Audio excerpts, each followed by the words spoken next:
After years of construction, months of testing, and over $1 billion, the Brisbane Metro is finally here. And with 50-cent fares set to become a permanent part of Brisbane's public transport, the city feels like it's beginning to get a public transport network that we can be proud of. So today, I'm riding the first ever public metro service to see if it lives up to the hype, and I'll be there with Councillor Ryan Murphy to find out how the launch of the metro is going, what the recently announced expansion plans mean for the network, and where the Brisbane Metro could go in the future.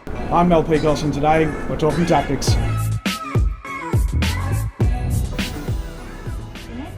What is the Metro?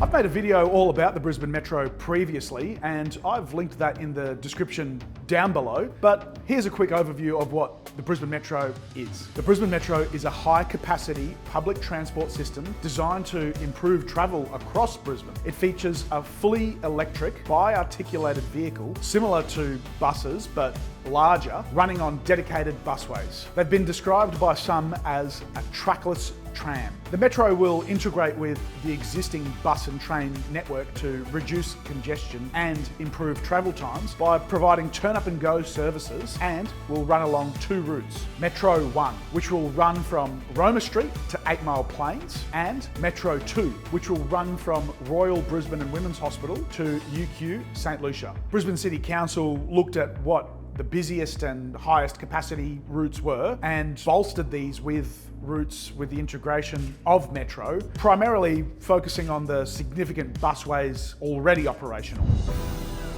The launch.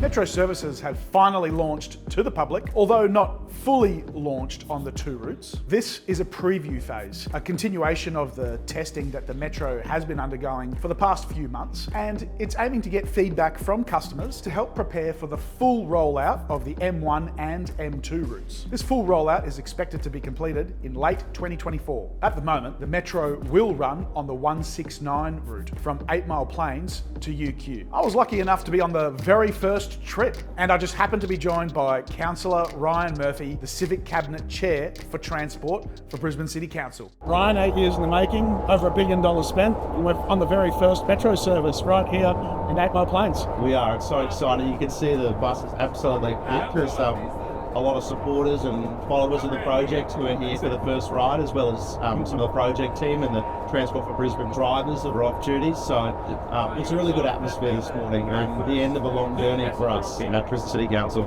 And you considered a range of options, whether it be light rail, and you've settled on the Metro. Why did you settle on the Metro? It was actually a fascinating journey. We were at a point where this vehicle had only come out a few years prior, and it had only been used in two small cities in France and Switzerland, but it was effectively like a wireless tram, a tram, but without the tracks and without the wires. Because we thought if we can get basically 2/3 of the capacity of a tram, then why would we close down the busway for years to build light rail? The light rail's got a lot of difficulties with it. It's inflexible. You've got to really make sure that you can build in transfers from the bus network to light rail. All of those disadvantages don't exist with Metro. We can run it with the existing buses. We don't have the enormous build, and it has flexibility. So we took that product from Switzerland and we scaled it up massively to the biggest deployment in the world. And I think it really works well. It's built for Brisbane. The announced expansion.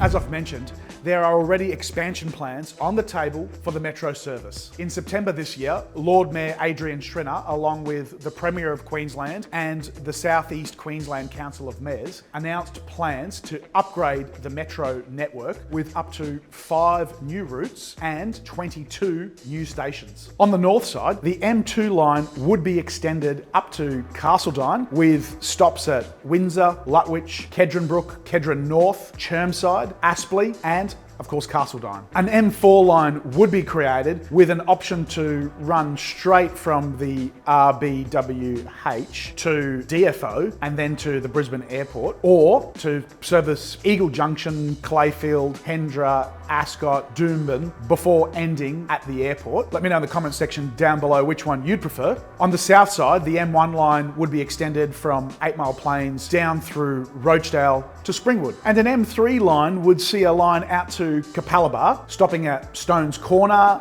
Langlands Park, Cooperoo Square, Camp Hill, Carina, Carindale, Chandler, and Capalaba. The promise of Metro was always that we could roll out extensions really quickly once the first one was done. So the hard part is getting the depot in, testing the vehicle. Does your concept of operations work? Well, it does work.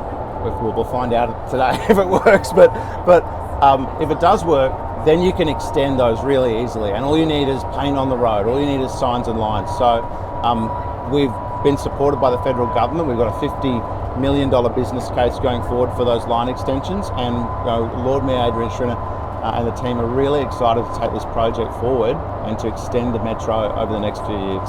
Personally, I think the Metro is a great solution for Brisbane. We have quite a bit of urban sprawl with a lot of character tin and timber homes, which means our population is quite dispersed. Heavy rail infrastructure is very expensive, and without high density, it makes these projects hard to stack up. I think that Brisbane Metro is that right mix of scale and affordability by leveraging and improving upon the existing infrastructure network. The future.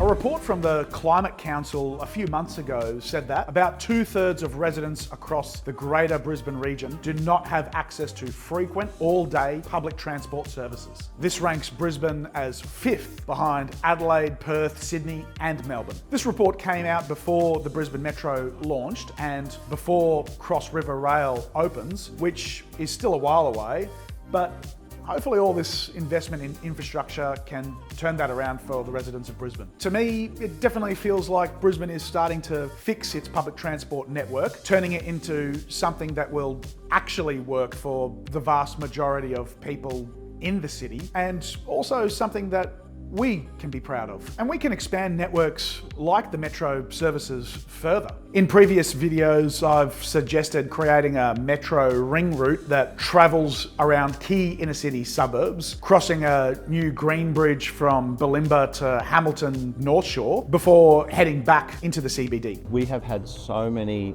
other jurisdictions, whether it's other state governments, other transport operators in other countries all around the Southern Hemisphere, and plenty in the Northern Hemisphere as well. We've had them as far as Dubai, so the UAE. They've come here and they've gone, we need to do what you're doing. We've got busways, we've got transitways, and we've got intractable transport problems in our city, and we see this solution as a cost-effective way to address them. So we're sharing all that knowledge, we're getting the word out there, and we understand there's been a lot of interest in how day one goes. So I'm sure they'll be back here to see how we went. Queensland is going to the polls in just a few days, and if the polls and the betting agencies are right, we're going to see David Crisafulli as the new Premier of Queensland. Given that he's a member of the LNP, as is Adrian Schrinner and Brisbane City Council at the moment, would there be more cooperation between the local and state governments going forward for the Metro? The Metro is a ripper project, and how much help did these guys get in the early days from the state? Nothing. They were white-handed. In fact, the state saw it as opposition to Cross River Rail, which was absurd. It was completely complementary, and some of the proposals of BCC to take the Metro into some of those outlying suburbs are music to our ears, and I would like the opportunity to work with them, not be at war with them. I've been following the Metro project since its inception with Lord Mayor Graham Quirk, and now delivered by his successor, Lord Mayor Adrian Schrinner. I can tell you that categorically, David Crisafulli is right. The Palaszczuk and Miles administrations have showed absolutely no love to the Metro project throughout its 7-year development, and didn't contribute a single cent, at least not until 1 month before it was scheduled to open, when there was a photo opportunity for the coming state election. If we look at the stats, bus makes up about 2/3 of all public transport in Queensland. It's also the cheapest form of public transport for the government to deliver, with bus services costing taxpayers about 80% less per trip when compared to trains. It's an absolute no-brainer that the state should be helping fund the expansion of Metro. Personally, I think David Crucifilli is going to win this election, and I look forward to David working more closely with local council to expand the Metro network throughout southeast Queensland. What are some of the features that you most like about the Metro? I gotta say, I love the information display streets. So one of the things that we know bus users experience more than train users is anxiety about where they are on the network, knowing where they are on the network when their next stop is coming up. With the screen, it's so easy to see, it's so easy to know where you are, when to get off. And the great thing about them is that we're going to deliver rolling updates. We're going to make them even better based on passenger feedback. And I hear there's a little Easter egg with the voice of the Metro. This is a 169 service to UQ Lakes. Yeah, so the voice of Metro is Melanie Zanetti. She is the voice of Chili Healer in Bluey. Hey, where's the bus moving? Rita's driving. Oh, okay. What? Rita's driving? She's a warm, friendly, engaging voice, and she's the one who tells passengers, when the next stop is and what the interchange opportunities are. Next stop, please, driver. We can't stop! It's something that we think is quite a unique Brisbane offering. Melanie was born and raised in Brisbane. She became a superstar as the voice of Chili, the mum in Bluey. She agreed to be the voice, and so she'll be the voice on all the Metros going forward, which we're really excited about. I'm proud of you. Thanks. I'm proud of myself. So what do you think? Is the Metro going to be a great success? Or would you have preferred something like light rail? Should we expand the Metro to all of southeast Queensland? Let me know in the comment section down below. Something in Brisbane that might also help reduce congestion is the Kangaroo Point Bridge. I'm going to be checking out that bridge very soon, and we'll look at just how it will change the way that we get around the city. So make sure you hit that subscribe button so that you see it when it first comes out. Only about 8% of you watching are actually subscribed to the channel, and I'd love to get that number up to 10%. And if you're a subscriber already, maybe you can share it with a friend or family member that you think might get some value out of these videos. I'm Mel Pikos, and today we've been talking tactics.